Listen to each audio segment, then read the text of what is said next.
Communication कभी भी किसी को ब्लेम करने के लिए या किसी प्रॉब्लम को एस्केलेट करने के लिए कम से कम उसमें कोई मैनिपुलेशन नहीं होना चाहिए। आपके कहने में कोई भी मिलावट नहीं होनी चाहिए। हमारे एक्शन में मेजरली वही चीज़ रिफ्लेक्ट होने वाली है जो आप अंदर से हो।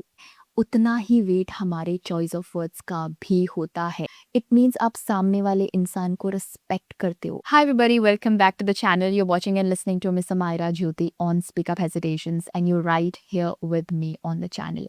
आज हम कुछ वेल नोन स्टैब्लिश्ड फिलोसोफर्स की फिलोसफीज के ऊपर बात करेंगे जो उन सभी बातों का दावा करते हैं जिन पर ऑलमोस्ट वीडियोस हम बना चुके हैं। Yeah, as usual, we are talking about communication in this channel, but we are actually promoting right choice of words and actions. You know, there's a philosopher named J.L. Austin. उनकी theory है speech act theory. वो ये कहते हैं कि हमारे जो choice of words होते हैं वो सिर्फ हमारे वर्ड्स नहीं होते हैं, वो हमारे एक्शंस के इक्वल होते हैं। रिमेंबर, जब हम कभी कभार बहुत सारी गलत चीज़ें बोल देते हैं तो हम बाद में जस्टिफाई करते हैं, बहुत बड़ा जस्टिफिकेशन देते हैं कि हमने तो सिर्फ बोला था, हमने किया थोड़ी था। लेकिन सुनने वाले पे आपके वर्ड्स का, आपके चॉइस ऑफ वर्ड्स का इफेक्ट वैसे ही पड़ेगा जैसे आपने सिर्फ बोला ना हो, आपने वो चीज़ कर दी हो। Then this another philosopher mister John Searle. उन्होंने एक्चुअली इसी फिलोसफी को थोड़ा और एक्सटेंड किया है। वो ये कहते हैं कि हमारा जो मॉरल कंडक्ट होता है वो हमारे चॉइस ऑफ वर्ड्स से ही पता लगता है। कहने का मतलब ये है कि आपके एक्शन से पहले आप खुद को मॉरली कैसे कंडक्ट करने वाले हो, आप सोशली खुद को कैसे कंडक्ट करने वाले हो, वो आपके चॉइस ऑफ वर्ड्स से ही रिफ्लेक्ट हो जाएगा। जैसे यूजुअली हम अपने फिजिकल एक्शंस की रिस्पॉन्सिबिलिटी लेते हैं, राइट, कि ये हमसे हो गया, आई एम सो सॉरी। तो जैसे हमारे फिजिकल एक्शंस हमारी रिस्पॉन्सिबिलिटी हैं, वैसे ही हमारे चॉइस ऑफ वर्ड्स भी हमारी रिस्पॉन्सिबिलिटी है। जितना वेट हमारे फिजिकल एक्शंस का होता है उतना ही वेट हमारे चॉइस ऑफ वर्ड्स का भी होता है। Though I feel like words का वेट थोड़ा और ज़्यादा होता है, बट अभी के लिए we can understand that both are on the equal pace. Then there is another philosopher जिनका नाम है जर्गन। एक्चुअली वो कम्युनिकेशन के एथिक्स के बारे में बात करते हैं।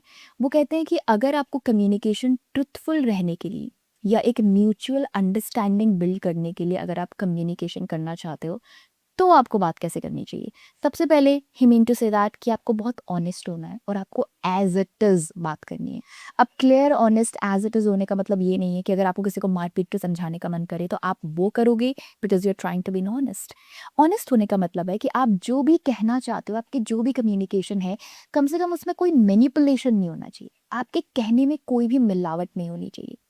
जर्गन कहते हैं कि आप अपने वर्ड्स का यूज या तो किसी को समझाने के लिए करो या खुद समझने के लिए करो, यानी आपके वर्ड्स का यूज अंडरस्टैंडिंग के लिए होना चाहिए।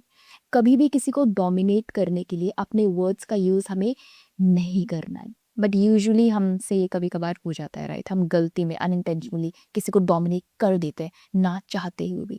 लेकिन I truly believe from the core of my heart, once you are conscious about the knowledge and skill of communication, ये अनइंटेंशनल बिहेवियर कंट्रोल में आ जाता है। मिस्टर जोगन एक और बात कहते हैं एथिकल स्पीच के बारे में। उनका ये कहना है कि जब भी आप अपने चॉइस ऑफ वर्ड्स का ध्यान रखते हो तो आप सामने वाले पार्टिसिपेंट को इक्वली रिस्पेक्ट करते हो। यानी अगर किसी के सामने आप अपने शब्दों का ध्यान रख पा रहे हो, इट मीन्स आप सामने वाले इंसान को रिस्पेक्ट करते हो, उनकी रिस्पेक्ट करते हैं। तभी शायद कहीं ना कहीं वो सेल्फ कंट्रोल का जो मोमेंटम है आप वो बना पा रहे हो। अगर वो इंसान अननोन भी है तो भी आप कहीं ना कहीं उसे इंसान तो समझ रहे हो, right. So this all comes under ethical speech. Now there is one more beautiful philosopher जिनका नाम है mister Marshall Rosenberg. Mister Marshall ने एक्चुअली कम्युनिकेशन के नॉन वायलेंट पार्ट को हाईलाइट किया है। कम्युनिकेशन के एक्चुअली बहुत सारे मल्टीपल एस्पेक्ट हैं, तो उन्होंने हाईलाइट किया है कम्युनिकेशन के नॉन वायलेंट पार्ट को। आई थिंक सुनने से ही बहुत सारे आइडियाज लग गए होंगे। मिस्टर मार्शल कहते हैं कि वर्ड्स कैन एक्चुअली एस्केलेट और डी एस्केलेट कॉन्फ्लिक्ट। अब ये तो हमें पता है, हाँ हमें पता है, लेकिन क्या हम इस चीज़ का ध्यान रख पाते हैं? वो तो हम नहीं रख पाते। क्यों? क्योंकि हमारे पास नॉलेज तो है लेकिन कॉन्शियस नॉलेज नहीं है ना। हमने ये सुना तो है कि वर्ड्स कैन एक्चुअली एस्केलेट और डी एस्केलेट द कॉन्फ्लिक्ट, लेकिन हमने मेंटली कोई डिसीजन या चॉइस तो लिया ही नहीं है कि हम इस चीज़ का ध्यान रखेंगे।